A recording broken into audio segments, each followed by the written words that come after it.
getting money out of politics, and I kind of like that idea. And if y'all want to do it, you certainly can. You can send your money back to the guys that gave it to you. But anyway, I think money in politics is one thing that I would do if I got to Washington, is to get it out of it. And we have, I mean, the things about our faith and things, I mean, it's pathetic. I mean, the stuff that we have to read and go through, it's almost like they're just throwing it in our face to show us how depraved they are. But anyway, I mean, there's so many things to do, but I think that, you know, this, thank you. That's about it. I can't, that's all my time.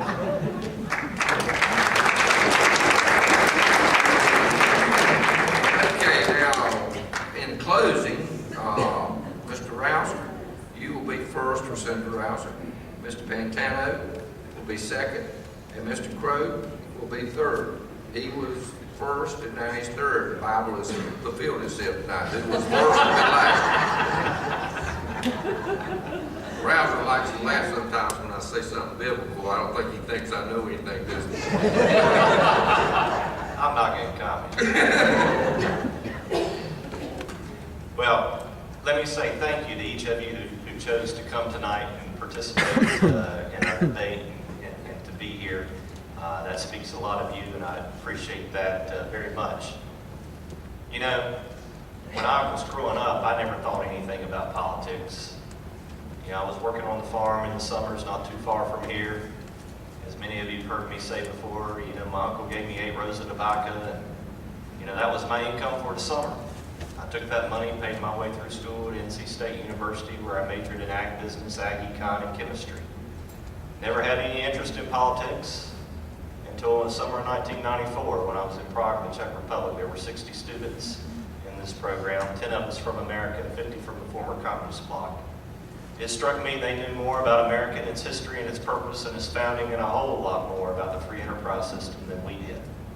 It also struck me that this country was here for a reason.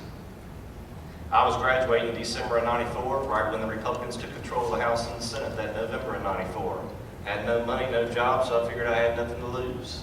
I packed my bags, went up to D.C., and if I knocked on one door, I knocked on 1,000 doors. And met a fellow by the name of Jesse Helms, who gave a young man a chance.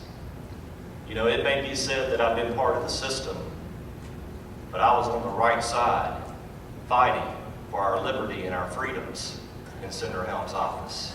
I was learning from the man who was Tea Party. I was learning from the man who was Mr. Tea Party before anybody knew the name Tea Party. You know, Helms always told us, he said, son, once you learn everything you're going to learn, go home and do something good with it. I've tried to do that in the state legislature. I've been through the battles. I've been through the political wars. I've been through the legislative wars. I have a strong conservative record, and everybody can see it.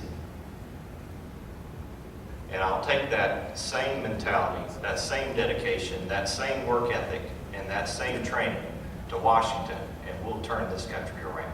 Thank you, and God bless you.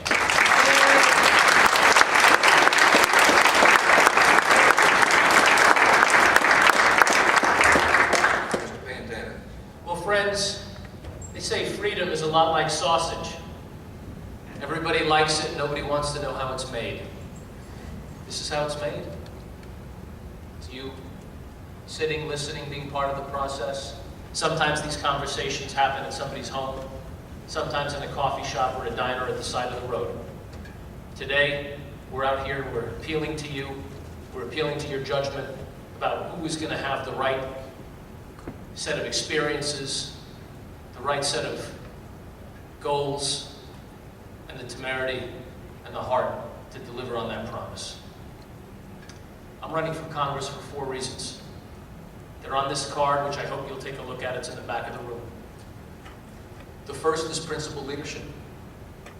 That's something that I want to do to Washington. The other things I'm going to talk about are things I want to do when we get to Washington. I want to reform a culture, friends. I want to reform a culture that for decades has allowed us to talk about term limits, border security, energy independence, and all of these things, and yet here we are, just kicking the can down the road. So I want to see term limits. I want to end the culture of careerism. I want to get rid of federal pensions for members of Congress. I want to get rid of gold-plated health care for members of Congress, because I don't know when being a representative actually became a career. I don't understand that. To me, it's supposed to be about service. The other things in my platform are things that I will do, God willing, when I get there. A pro-growth agenda means growing the private sector by reducing regulation, lowering taxes, getting rid of this litigated burden, Obamacare, Dodd-Frank, Sarbanes-Oxley. These are things, if we repealed these, we could create millions of jobs overnight. I want to protect the homeland by securing our borders. I've got the scars to prove I'm serious after having fought 2 wars. I want to be honest about the threats that we face from Islamic radicals and from China. And finally, I want to preserve conservative values, because they become a punchline in Washington. Whether it's the preservation of the unborn, the preservation of marriage, or the preservation of our God-given rights like the Second Amendment. I'd appreciate your support in getting there. I'm Ilario Pantano, and I want your vote. Thank you.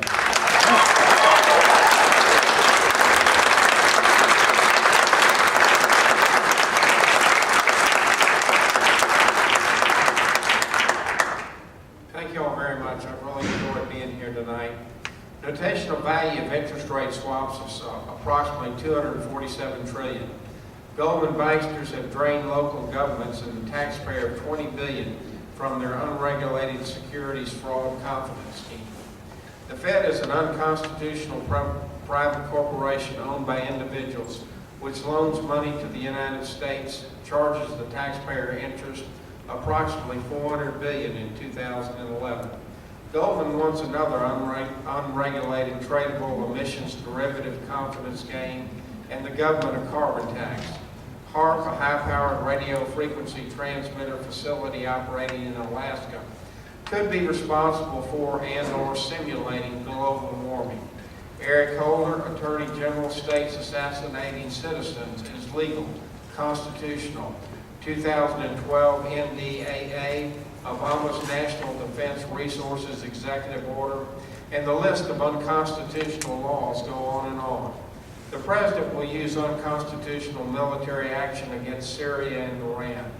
Expect the price of gasoline at the pump, $10 a gallon. The value of the dollar decimated the U.S. on the road to insolvency more. Dots point to martial law. Politicians could stop this, but don't. Why? Money in politics. You've tried politicians financed by the 1%, and you get the same old things. Elitists riding in the wagon, your money stolen. What do you have to lose? 45 years in the private sector solving difficult problems? A pledge signing stating, I'm not staying more than 8 years? Please vote for Randy Crowe, citizen politician, owner finance.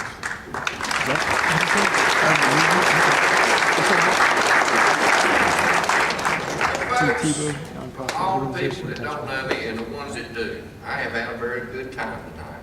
This has been a great